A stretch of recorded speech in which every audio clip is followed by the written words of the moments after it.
लोकसभा चुनाव में अपनी ही पार्टी के प्रत्याशियों के खिलाफ गड़बड़ करने वाले नेताओं को लेकर बीजेपी हाईकमान कड़क हो गया है और उसने ऐसे गड़बड़ करने वाले नेताओं को संगठन में बड़े पदों से हटाकर हाशिए के पदों पर डाल दिया है। बीजेपी ने हरियाणा में 6 जिलाध्यक्षों को हटाने का फरमान जारी कर दिया है और उनकी जगह नए चेहरों की नियुक्ति कर दी है। दरअसल बीजेपी के लोकसभा के प्रत्याशियों ने ये शिकायत दर्ज कराई थी कि उनके ही पार्टी के जिलाध्यक्षों ने चुनाव में उनकी मदद करने के बजाय उनकी खिलाफत करने का काम किया, उनके साथ भितरघात करने का काम किया, जिसकी वजह से बीजेपी को 5 सीटों पर हार मिली। बीजेपी की तरफ से सिरसा के प्रत्याशी अशोक तंवर, हिसार के प्रत्याशी रणजीत सिंह, सोनीपत के प्रत्याशी मोहनलाल बडोली और गुरुग्राम के प्रत्याशी राव इंद्रजीत सिंह और कुरुक्षेत्र के प्रत्याशी नवीन जिंदल ने यह शिकायत दर्ज कराई कि उनके खिलाफ पार्टी के नेताओं ने ही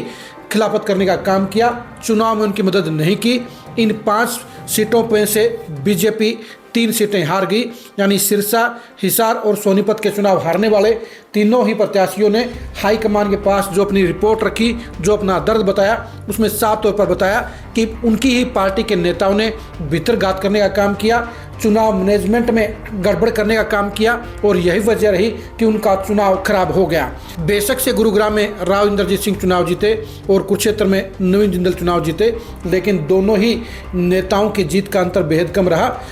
नवीन जिंदल जहां महज 30,000 वोटों से चुनाव जीते तो राव इंद्रजीत भी 75,000 वोटों से चुनाव जीते, जबकि इससे 5 गुना ज़्यादा वोटों से चुनाव जीतने की वो उम्मीद कर रहे थे। ऐसे में उन्होंने पार्टी हाईकमान के पास अपनी समीक्षा रिपोर्ट भेजी और उसमें पार्टी के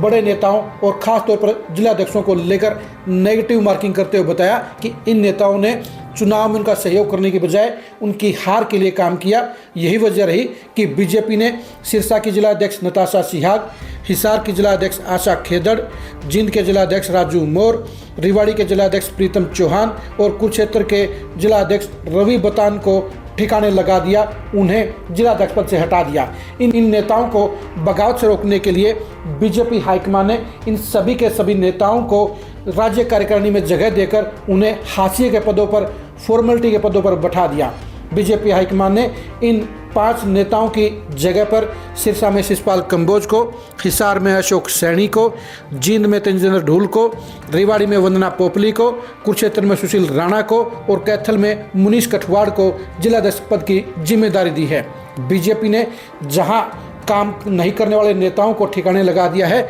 वहीं विधानसभा चुनाव के हिसाब से और सामाजिक और सियासी समीकरणों के हिसाब से नई नियुक्तियां देने का काम किया है। आप अगर देखेंगे, सिरसा में शिषपाल कंबोज को कंबोज वोटों के लिए, हिसार में अशोक सैनी को सैनी वोटों के लिए, जींद में जुड़ना हल्के को सुधारने के लिए तेजिंदर ढूल को, रेवाड़ी में राव इंद्रजीत की मंजूरी से वंदना पोपली को, कुरुक्षेत्र में नवीन जिंदल की अनुशंसा से सुशील राणा और कैथल में मुनीश कठवाड़ को नई जिम्मेदारियां देकर उन्हें जिलाध्यक्ष बना दिया है। बीजेपी हाईकमान ने 6 जिलाध्यक्षों को पद से हटाकर ये सख्त संदेश दे दिया है कि पार्टी के साथ जो भी नेता समर्पण से नहीं खड़ा होगा, जो भी नेता पार्टी के लिए मेहनत नहीं करेगा और जो नेता पार्टी के प्रत्याशियों के खिलाफ कार्रवाई करेगा, उनके साथ भितरघात करेगा, तो ऐसे नेताओं को बड़े पदों पर नहीं रखा जाएगा, उन्हें हाशिए के पदों पर डाल दिया जाएगा, उन्हें पद से मुक्त कर दिया जाएगा। खास बात यह है कि हटाए गए 6 के 6 नेताओं को महज 6 महीने पहले ही ये जिम्मेदारियां मिली थी, लेकिन ना तो नताशा सिहाग अपनी जिम्मेदारी पर खरा उतरी, ना ही आशा खेदड़ लोकसभा चुनाव में अपनी भूमिका को ईमानदारी से निभा पाई। जींद में राजू मोर के खिलाफ खुद पार्टी के वर्तमान प्रदेश अध्यक्ष मोहनलाल बडोली ने भी भितरघात करने के आरोप लगाए। रेवाड़ी में प्रीतम चौहान और कुरुक्षेत्र में रवि बतान भी